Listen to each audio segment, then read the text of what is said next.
Good evening. How's everybody doing? Great to be learning with you on a Monday night, Yom Sheni. Monday afternoon. That's why it's still Yom Sheni.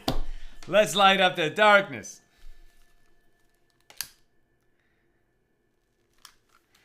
Who's in the house? Yehuda in South Carolina, Shandor in the Bronx, Joseph in Massachusetts, Paul in the Great Northwest. And it skipped on me.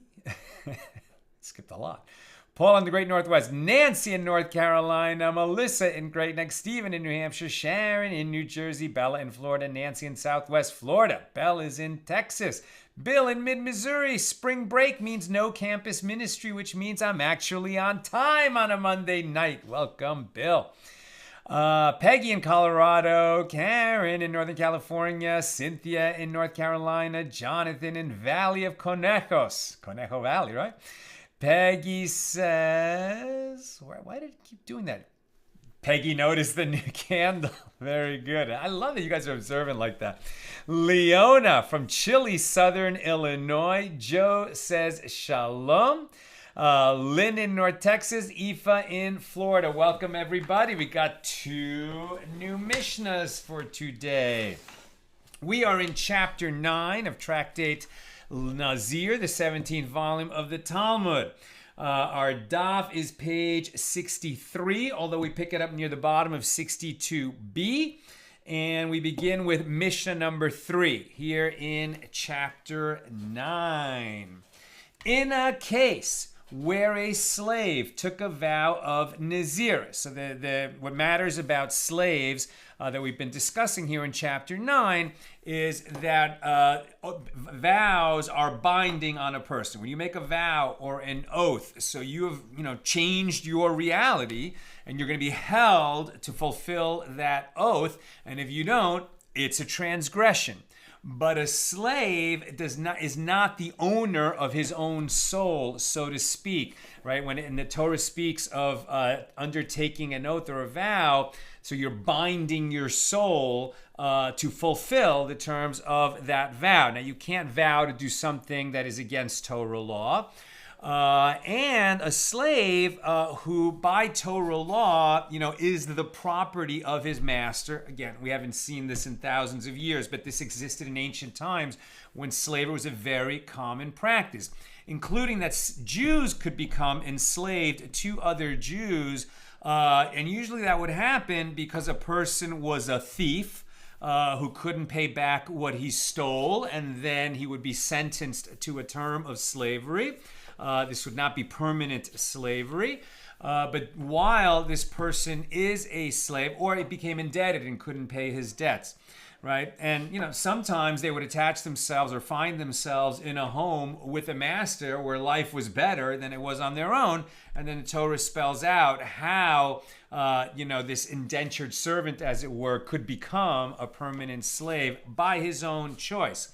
At any rate, when a slave was a slave, he did not have control over his destiny, as it were.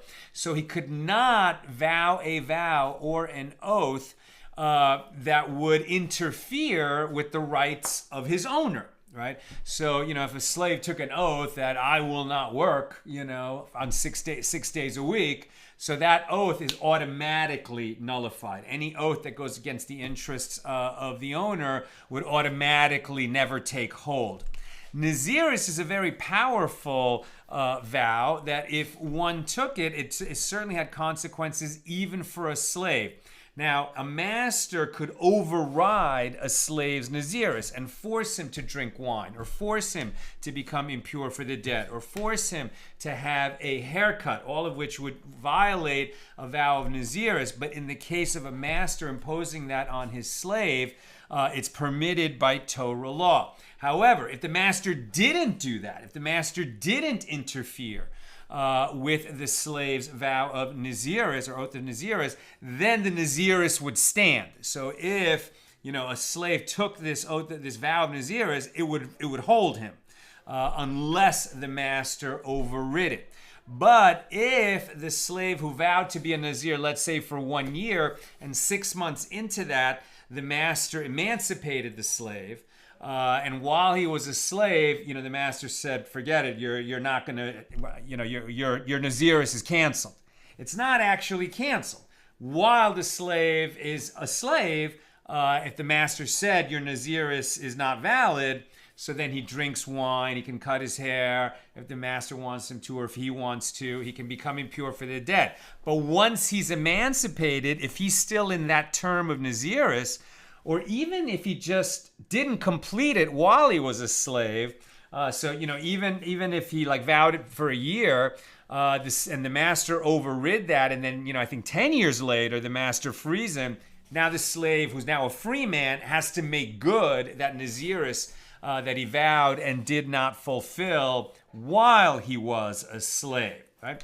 So Mishnah number 3, in a case where a slave took a vow of nazirus but was prevented by his master from fulfilling the terms of his vow, the sage is engaged in a dispute what the halacha, what the law would be if he permanently left his master's presence.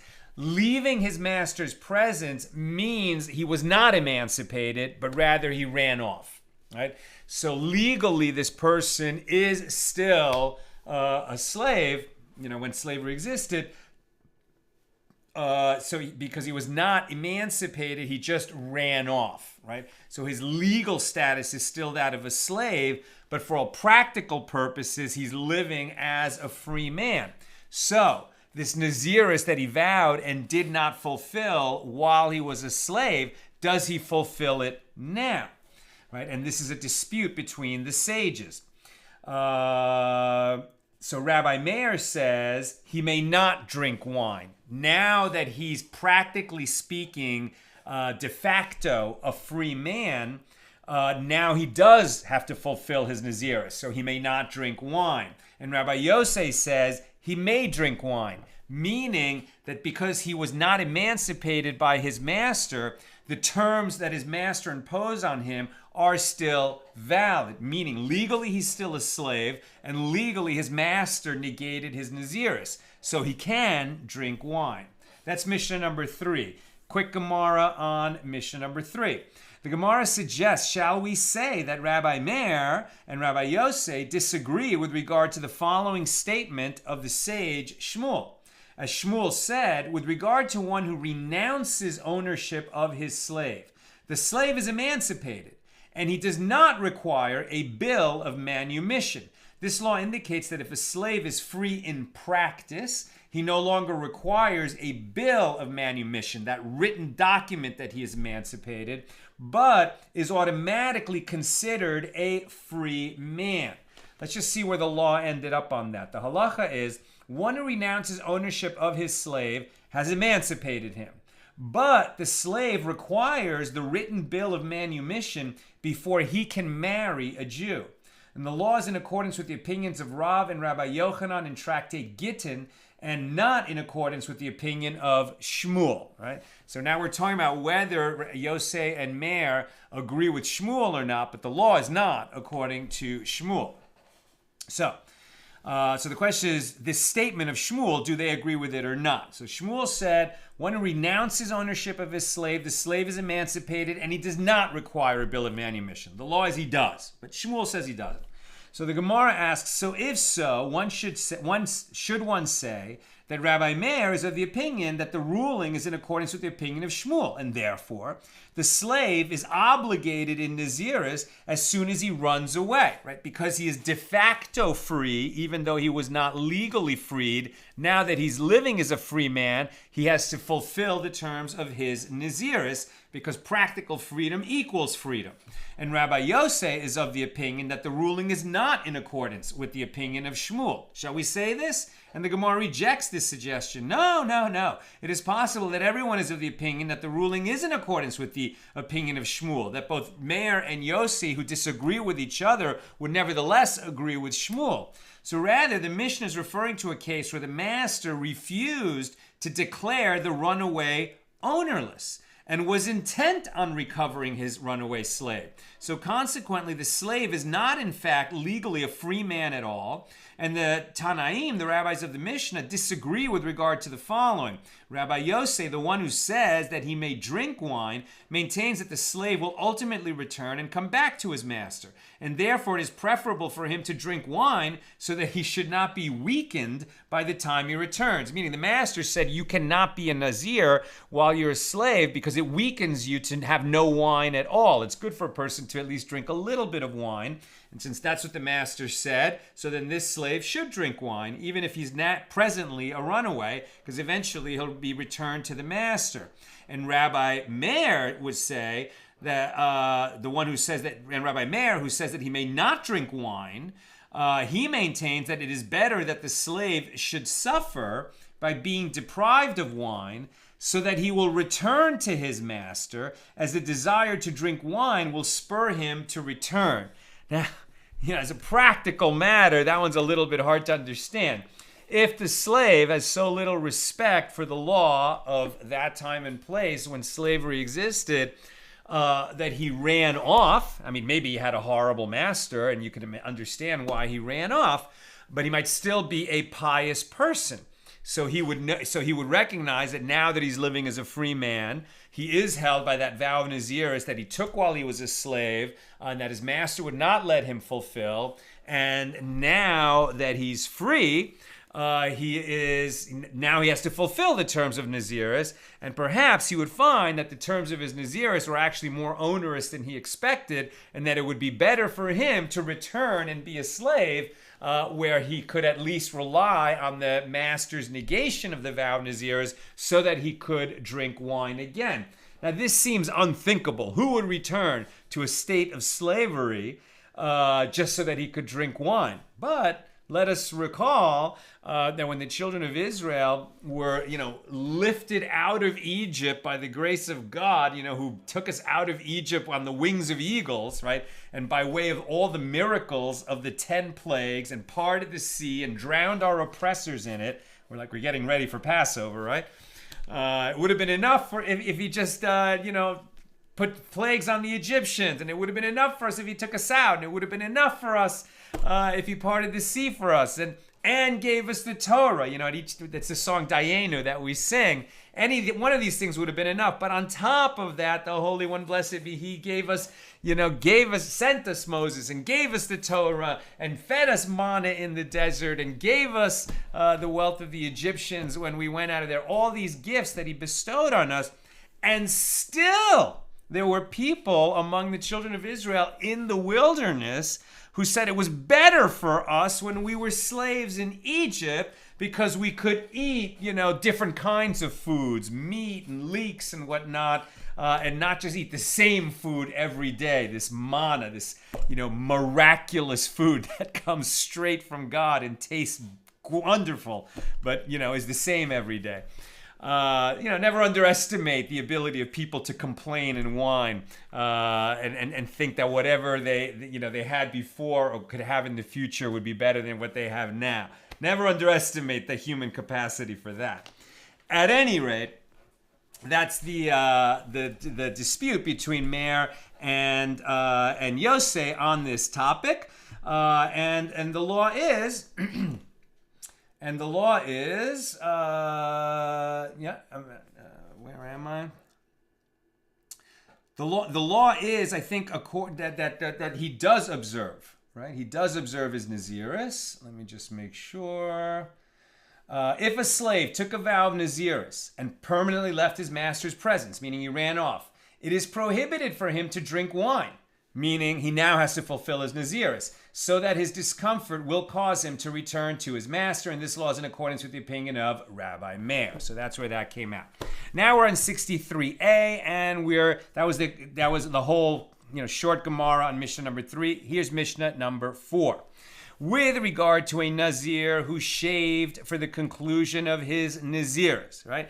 So when you vow nazirus, as we mention over and over again, no, you cannot consume any produce of the grapevine. You cannot cut your hair. You cannot become impure for the dead. And when you have counted all your days of nazirus that you vowed to observe, whether it's an unspecified nazirus, that would be 30 days, or if you said 2 months or 6 months or a year or 10 years, whatever you said when you took your vow, you have to fulfill that. So when you finish counting all those days, then what? Then you bring the offerings that we've discussed, right? So it's a burnt offering, a sin offering, and a peace offering. And the blood has to be sprinkled on the altar. And you can only bring those offerings when the temple is standing in Jerusalem. And then you shave your head, and then you're done, right? So until all those steps, you're not really done. There's going to be something else to do until you've taken all those steps. So with regard to a Nazir who shaved, right? That means he counted off all the days, remained pure, brought the offerings, their blood was sprinkled on the altar, and then he shaved his head, okay, for the conclusion of his nazirus. And then it became known to him that while he was a Nazir, he became ritually impure from a corpse. He didn't know that he became impure for the dead until he finished counting the days, brought the offerings, and shaved his head. So then what happens? How much does he owe? Does he have to redo his whole nazirus or not? So there's going to be different cases. So if it later became known to him that while he was a Nazir, during his nazirus, that he was ritually impure from a corpse. So if it was a known impurity, meaning people were aware of the impurity when he became impure, so it negates his entire nazirus, and he has to observe all those days that he vowed to be a Nazir again, right? Whereas if he found out that he became impure for the dead while he was a Nazir, okay, he's going to have to restart his count of days, but at least he can go through his purification of one who becomes impure for the dead. That takes 7 days. On the 8th day, he could start counting days of Nazirus again. This guy thought he fulfilled his entire Nazirus, found out that he became impure for the dead at some point during that Nazirus, and now he's going to have to redo all of the days. That's if the source of his impurity was known, meaning, he said, he was talking to somebody and, when while I was a Nazir, I happened to take a walk, on Birch Lane, and the guy says to him, you walked down Birch Lane? Did you know that there's a body buried right under that narrow spot on Birch Lane? Meaning he crossed over it, he was unaware of it, but he became impure for the dead at that moment. And even though he didn't know about it, other people knew that their body was buried there, and he knows that he walked over it, so he became impure for the dead, and he's going to have to redo his whole nazirus. That's a case of known impurity. But if it was ritual impurity imparted by a grave in the depths, Art Scroll calls this tumah of the deep, right? It's translated just a little differently in the Art Scroll Gemara. But it's the same concept, right? Tumah of the deep, impurity of the deep. This is about corpses, right? So, and what is impurity of the deep? This is going to be defined. One that was unknown at the time. And unknown doesn't mean unknown to him. The example I gave you was unknown to him, but other people knew about that body. Tumah of the deep means nobody knew that there was a corpse in a particular location at the time that this person passed over it while he was a Nazir. And later that corpse was discovered. I mean, this is almost like, sometimes they find, like an Ice Age person, a caveman, that was somehow caught in a landslide or in some kind of a freeze, and they find him in a glacier or under a glacier. Like nobody knew that body was there for thousands of years. Then they discover it. It's a new discovery to everyone in the world. So at that, and then when they discover that corpse, then you might realize that you walked over it. So that would be called tumah of the deep, right? That a corpse that was unknown to everybody. So if it was tumah of the deep, and he crossed over that, this does not negate his nazirus. If he discovered he was impure before he shaved, he negates his nazirus in either case. So even if it was tumah of the deep, if he discovered that before he completed his nazirus, it will negate the days of his nazirus. But if he only learned after he brought the offerings and shaved and thought that he was completely done with nazirus, that while he was a Nazir, he walked over a road, and then much later they discovered a totally, heretofore unknown corpse that would be tomb of the deep. That would not negate his nazirus. And we'll see why. So the Mishnah asks, how does one differentiate between a known and an unknown impurity?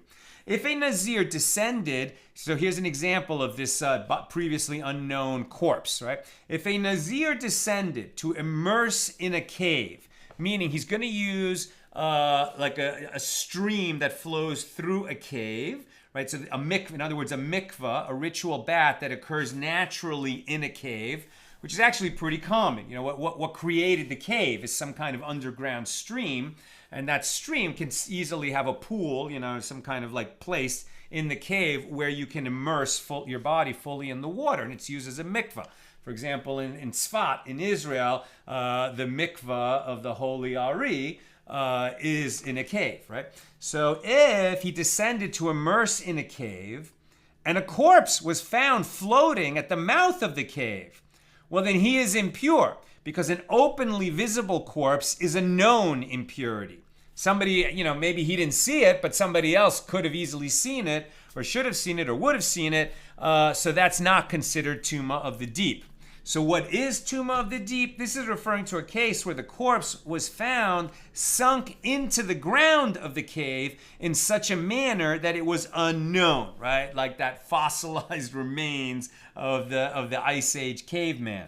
So, however, even here, the circumstances of the case must be taken into account. If one descended not to immerse himself in the water as he was ritually pure, but to cool himself, right? This nice cool pool of water in the cave. If he went in to immerse himself, why is this guy immersing himself? Women, you know, would immerse themselves, you know, on a monthly basis, and they still do, to be purified from menses impurity, from the tumah of menses. Why is this man immersing? Because he was impure by some form of impurity, possibly corpse impurity, which is what's relevant here. And then he immersed in a mikvah that had a corpse in it. Okay, so he did not become purified by that immersion.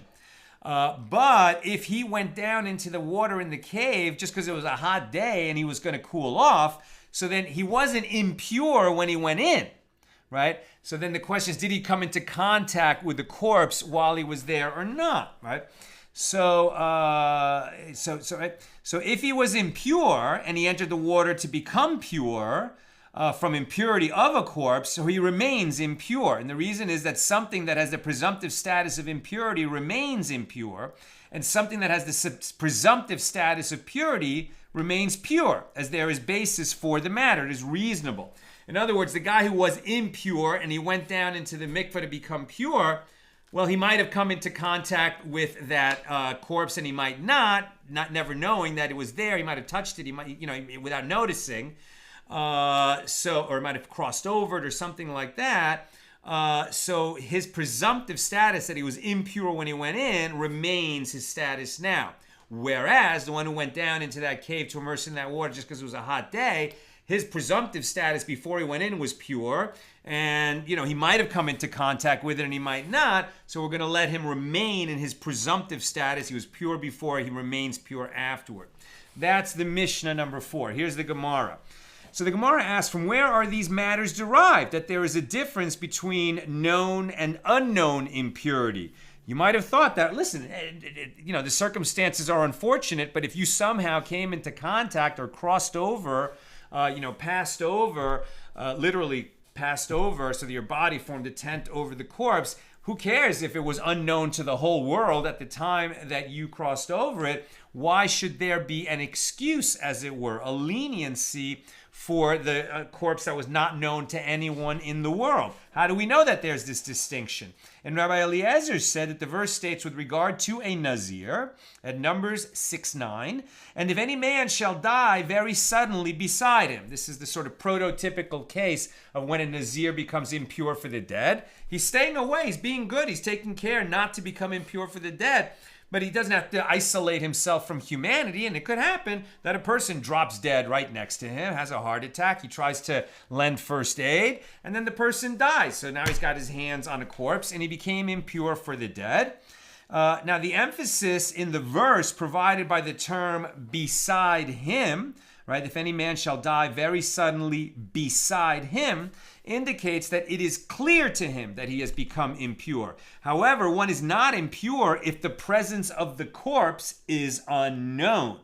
Now, Reish Lakish said a different source. The verse states with regard to the Pesach offering, here we are with Passover coming up, any man of you who shall be ritually impure due to a corpse or on a road far away. This is the reason for Pesach Sheni, second Passover, a month later, right?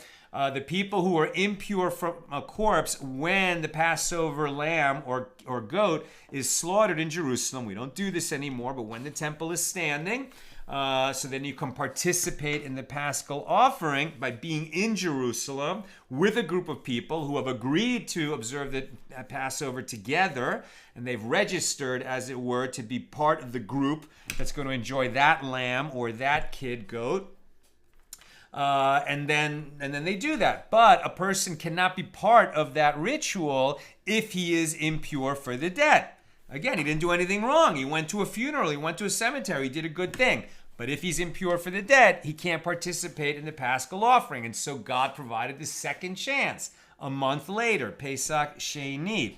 Or if he was on a road far away, he just lived too far away from Jerusalem to get there. So he has this opportunity to come for the second Passover a month later. And with regard to that law, which is given at Numbers 9:10, the word road is juxtaposed in the verse to the term ritually impure. So says Reish Lakish, this indicates that the impurity is like a road. And just as a road is in the open, so too every impurity is in the open. It must be a known impurity in order to trigger the cancellation of nazirus. But the Gemara objects to Reish Lakish's view. But consider that which we learned in the Tosefta Zavim 2:9. Which is the ritual impurity? Which is the tumah imparted by a grave in the depths? What is tumah of the deep? It is impurity imparted by any corpse of which no one is aware, even at the end of the earth. Right? It doesn't matter that, you live in a population where no one of the 300 million people among which you live, well, let's say the 18 million people among which you live in the land of Israel, that none of them knew about this corpse. And some guy in Tasmania, he knows about this corpse. If he knows about the corpse, it's considered a known corpse, right? And that's why when they find such a corpse, the conditions under which it is found will have something to say about whether it is tumah of the deep or not. Meaning, if the corpse was the victim of murder, right? If it was found with a gunshot through the skull, then that is not tumah of the deep. Why? Because the murderer, at the very least, knew that the body was there. If one person knows, it's not tumah of the deep. So it's more like a person caught in a landslide and no one knew where the body ended up. That, and then when the body's eventually discovered, that would be considered tumah of the deep. So this type of tumah is permitted for both a Nazir and one who sacrifices the Paschal offering, right? If it's tumah of the deep, so then it doesn't negate nazirus and it doesn't negate one from participating in the Paschal offering, the Pesach.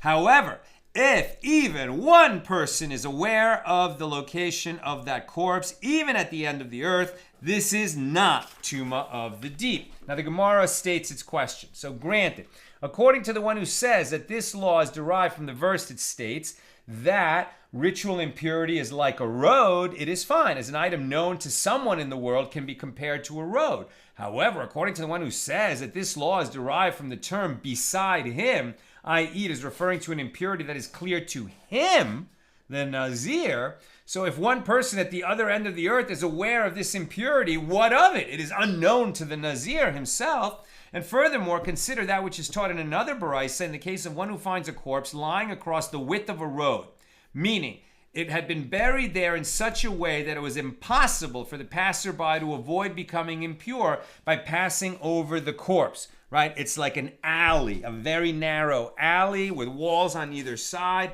and somebody buried a corpse right there, so there's no way to walk down that alley without passing over the corpse. if we have such a situation like that, then with regard to terumah, the passerby is impure. If he's a priest, he walks through that alley, and later it comes out that there was a body buried there, so you had to have crossed over it. So he cannot eat terumah until he goes through the 7-day purification. He cannot eat consecrated food that only priests can eat until he goes through the 7-day purification. Therefore, if he is a priest, what I just said. However, with regard to both being a Nazir and being one performing the ritual of the Paschal offering, the Pesach, for that the passerby is pure. If it comes out later that you walked through an alley and you must have crossed over a body, you didn't negate your nazirus, and you did not lose your ability to participate in the Pesach because there was no other way to walk down that road. Very interesting.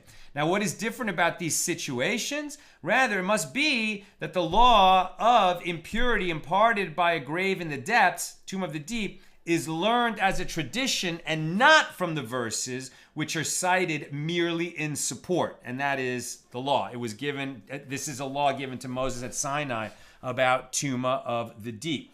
Now, the Mishnah taught that if a Nazir discovered that he was ritually impure before he shaved, he negates his nazirus, even if he was rendered impure by tumah of the deep. And the Gemara asks, who is the Tana who taught this opinion? And Rabbi Yochanan says it is Rabbi Eliezer, who says that shaving is indispensable to the completion of one's nazirus. Meaning, even though you brought your offerings, and even though their blood was sprinkled on the altar, and that's after, of course, you counted all your days of nazirus, if you haven't shaved yet, the final step, and you become impure, you got to do the whole thing over again because it still counts as during your term of nazirus. Whereas the rabbis who disagree with Rabbi Eliezer, and this is the law, say that as soon as you sprinkle the blood of one of the offerings on the altar, your nazirus is completed. You still have to do the shaving, but if you become impure at that point, you don't have to redo all of your days of nazirus. Now, Rami Bar Chama raised a dilemma. What is the law with regard to one who became impure during the full term of the regular days of his nazirus, but his impurity became known to him only after the full term, but before he shaved, right? So he became impure while he was in the days of nazirus, but he didn't know that. He found out that happened after he completed the days, but before he shaved. So, what happens? Perhaps we go according to his knowledge, and it is a case of knowledge after the full term, presumably after the blood of one of his offerings was sprinkled, and that's when he found out that he had been impure earlier, but okay, he didn't know, and he completed his nazirus, so maybe now he can just, shave and be done. Or perhaps the law is not determined by the time of his awareness, but by the actual time he became impure. And that happened during his nazirus. Now the Gemara adds, and with regard to what issue was this dilemma raised? It was with regard to his possible negation of the period he observed as a Nazir.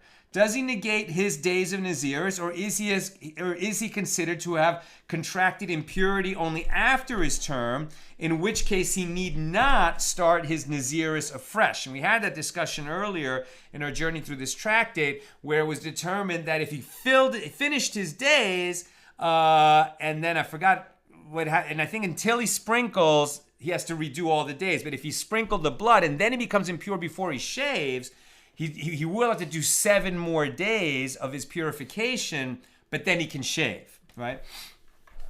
And he doesn't have to restart his days. Now, Rava said, come in here a resolution to this dilemma from the Mishnah.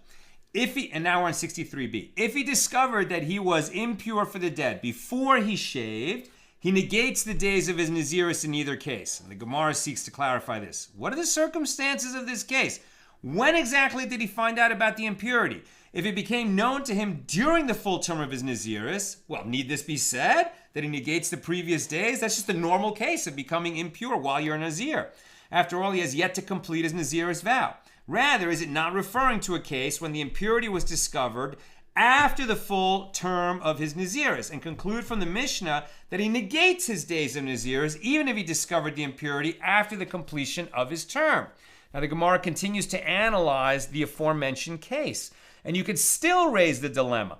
Does he negate the entire period of his nazirus, or does he just negate 7 days? And the Gemara asks, according to whom is this dilemma raised? If we say this dilemma is referring to the opinion of the rabbis, which we saw on page 16b, it is obvious that he negates all the days of his nazirus, as they maintain that even a nazir who becomes impure after the completion of his nazirus must observe another 30 days. And if it is referring to the opinion of Rabbi Eliezer, his ruling with regard to any impurity after the full term of his term is that one negates only 7 days. And part of that debate was, well, if he has to shave and then grow hair again, he's going to need 30 days of hair growth for that final shaving at the completion, as opposed to the shaving of impurity. So the Gemara responds, the one who raised this dilemma could have said to you, this statement of Rabbi Eliezer that a Nazir negates mere 7 days applies only if he became impure after the full term of his Nazirus. But this one became impure before the end of his full term, while he was still counting days, and therefore he negates the entire period. Or perhaps it is different here, as it is a case of knowledge that came to light only after he completed the term. And the Gemara answers, and one can resolve the dilemma from our Mishnah, this Mishnah. This Mishnah teaches that if the Nazir discovered he was impure before he shaved, he negates his Nazirus in either case, and it does not distinguish between cases where this happened before the end of the full term or after it. And this indicates that in any case, he negates only 7 days. I found that a little bit confusing. I'm just going to move on. The sages taught, in the case of one who finds a corpse lying across the width of a road, with regard to terumah, the passerby is impure. But with regard to both a Nazir and one performing the ritual of the Pesach, the Passover offering, the passerby is pure, as it is considered impurity imparted by a grave in the depths. This road that you cannot cross without going over a body, and there's no choice but this becomes a case of tumah of the deep. Interesting, because people know about it, but there's no other way to get there. So in what case is this statement said that one is impure with regard to partaking of terumah? It is said in a case where he does not have space to pass by on the road without passing over the corpse. But if he has space to pass by, then even with regard to terumah, he is pure. And this is because it is possible that the passerby did not become ritually impure, and there's a principle that if an uncertainty arises concerning the ritual purity of a person or item that was in the public domain, then that person retains the presumptive status of purity, tahara, right? In other words, later you get to Jerusalem on the pilgrimage, and you tell people that, the route that you came on, and they say, there's a body. There's a body buried under that road, right? Now, if it was a body that there was no way to pass over that road without passing over that body, then for the respect to terumah and a priest's ability to eat that consecrated food in a pure state, he cannot eat the terumah.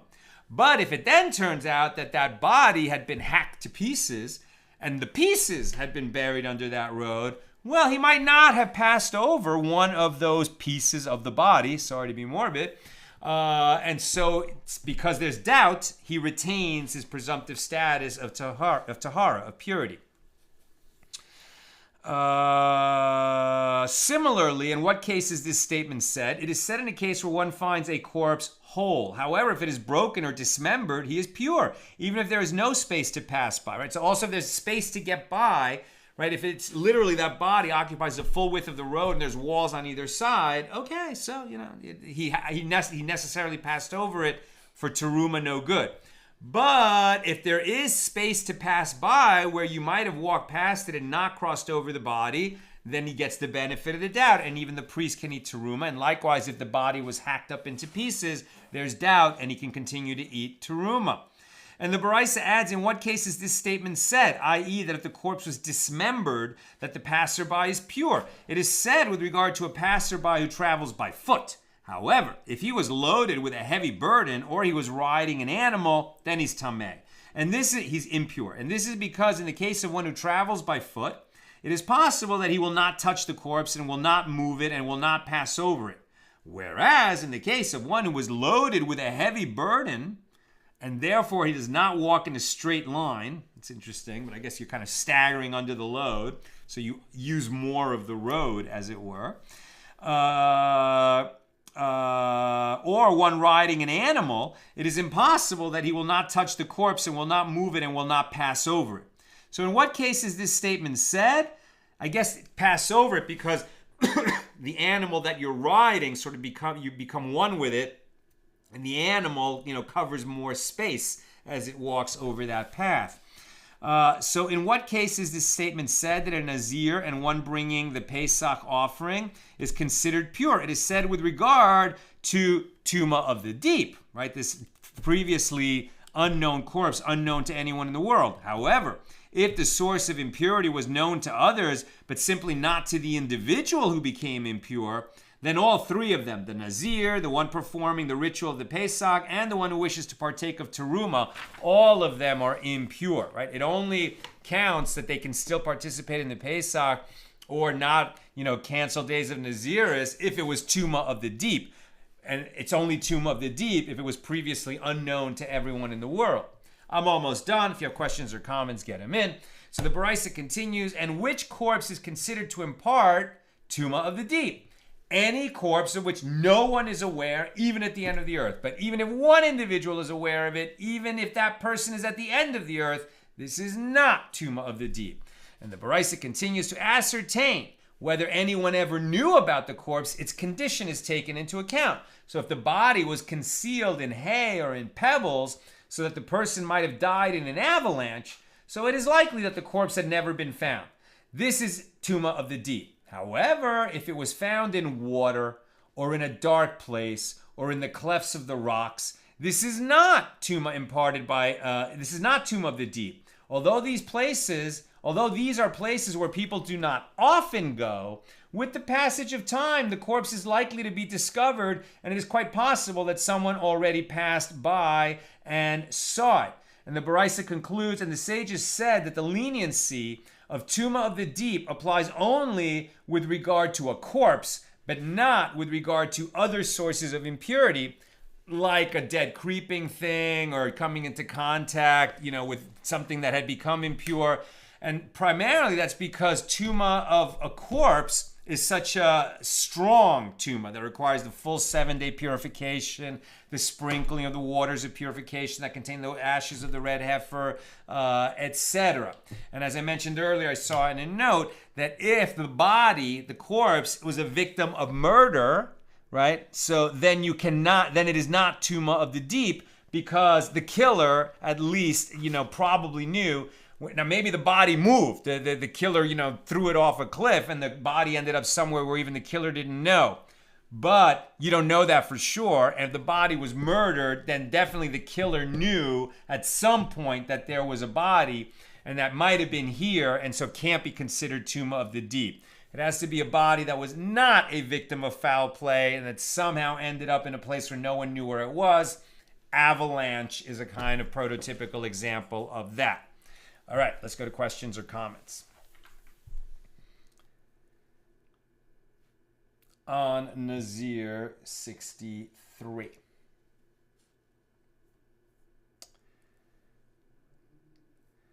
Ifa.